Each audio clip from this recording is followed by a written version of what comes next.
राजस्थान के सियासी घमासान में सोमवार को बड़ा मोड़ आया है। मुख्यमंत्री अशोक गहलोत की खिलाफत कर बागी हुए सचिन पायलट ने दिल्ली में राहुल गांधी से मुलाकात की है। सूत्रों के मुताबिक रविवार रात को ही इस मुलाकात का खाका तैयार हो चुका था और अब पार्टी आलाकमान की ओर से पायलट को भरोसा मिल गया है। इससे पहले कांग्रेस महासचिव केसी वेणुगोपाल के जरिए पायलट गुट की राहुल गांधी से मुलाकात की अटकलें लगाई जा रही थी। उधर पायलट की राहुल से मुलाकात ने अब पायलट के खिलाफ बयानबाजी करने वाले गहलोत खेमे के नेताओं के बीच खलबली मचा दी है।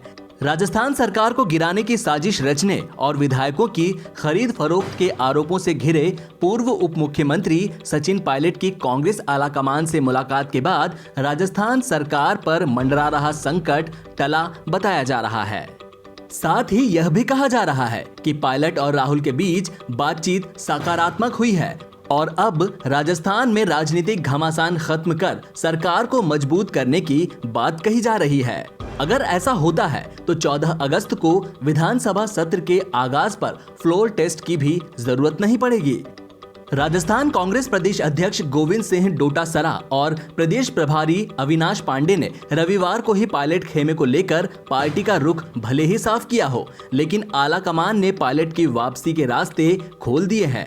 राहुल और पायलट की मुलाकात के बाद ये भी साफ हो गया है कि प्रदेश कांग्रेस की इस मामले में अब आगे ज्यादा नहीं चलने वाली है।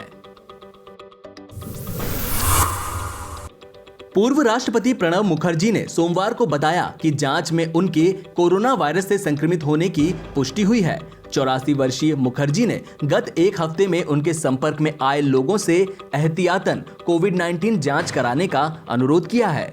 उन्होंने ट्वीट किया कि अन्य कारणों से अस्पताल गया था, जहां पर आज कोविड-19 जांच में संक्रमित होने की पुष्टि हुई है। कांग्रेस के वरिष्ठ नेता और साल 2012 से 2017 तक देश के राष्ट्रपति रहे मुखर्जी ने ट्वीट में कहा कि मैं अनुरोध करता हूं कि जो लोग भी गत एक हफ्ते में मेरे संपर्क में आए हैं वे खुद पृथकवास में चले जाएं और अपनी कोविड-19 जांच कराएं। कांग्रेस के प्रमुख प्रवक्ता रणदीप सिंह सुरजेवाला सहित विभिन्न पार्टियों के नेताओं ने मुखर्जी के शीघ्र स्वस्थ होने की कामना की है। कांग्रेस ने अपने आधिकारिक ट्विटर हैंडल से ट्वीट किया, हम पूर्व राष्ट्रपति प्रणब मुखर्जी के कोविड-19 की बीमारी से शीघ्र स्वस्थ होने की कामना करते हैं। विभिन्न पार्टियों के नेताओं ने भी उनके जल्द स्वस्थ होने की कामना की। राजस्थान के मुख्यमंत्री अशोक गहलोत ने ट्वीट किया, मुझे भारत के पूर्व राष्ट्रपति प्रणब मुखर्जी के कोरोना वायरस से संक्रमित होने की जानकारी मिली है। उनकी सेहत को लेकर चिंतित हूँ। उनके जल्द ठीक होने की कामना करता हूँ। केंद्रीय मंत्री पीयूष गोयल ने भी मुखर्जी के अच्छी सेहत की कामना करते हुए कहा कि उन्हें पूरा भरोसा है कि पूर्व राष्ट्रपति जल्द ही इस वायरस के संक्रमण से मुक्त होने में सफल होंगे। सुशांत सिंह राजपूत की मौत के केस में अब राजनीति भी होने लगी है। एक तरफ सीबीआई मामले की जांच में लगी है और रिया चक्रवर्ती समेत उनके परिवार से पूछताछ चल रही है, तो वहीं दूसरी ओर अब शिवसेना नेता संजय राउत सुशांत के केस में चौंकाने वाले बयान दे रहे हैं। संजय राउत ने शिवसेना के मुखपत्र सामना में कई चौंकाने वाले दावे किए और सुशांत की एक गर्लफ्रेंड अंकिता लोखंडे को भी टारगेट पर ले लिया। उन्होंने कहा कि अंकिता ने सुशांत को किस लिए छोड़ा था, इसकी भी जांच की जानी चाहिए। संजय राउत ने लिखा कि सुशांत की लाइफ में 2 लड़कियां थी, अंकिता लोखंडे और रिया चक्रवर्ती। अंकिता ने तो सुशांत को छोड़ दिया था, लेकिन रिया, जिन पर अभी आरोप लगे हैं, वह तो उनके साथ थी। तो फिर इस मामले की भी जांच होनी चाहिए कि अंकिता ने सुशांत को क्यों छोड़ा था। यह जानकारी भी पब्लिक डोमेन में होनी चाहिए। इसी लेख में संजय राउत ने यह भी दावा किया था कि सुशांत के अपने पिता के साथ मधुर संबंध नहीं थे। साथ ही उन्होंने सुशांत के केस में बिहार पुलिस द्वारा हस्तक्षेप किए जाने पर भी नाराजगी दिखाई। संजय राउत ने लिखा कि सुशांत सिंह राजपूत मामले में बिहार सरकार को हस्तक्षेप करने की वैसे कोई जरूरत नहीं थी। पिछले कुछ सालों में सुशांत पूरी तरह मुंबई वासी बन गए थे, उनका बिहार से संबंध भी नहीं था। बिहार में बाढ़ से हालात लगातार खराब हैं। 16 जिलों की 73 लाख की आबादी इस आपदा का सामना कर रही है। इसी कड़ी में पीएम मोदी ने सोमवार को एक वीडियो कॉन्फ्रेंसिंग की।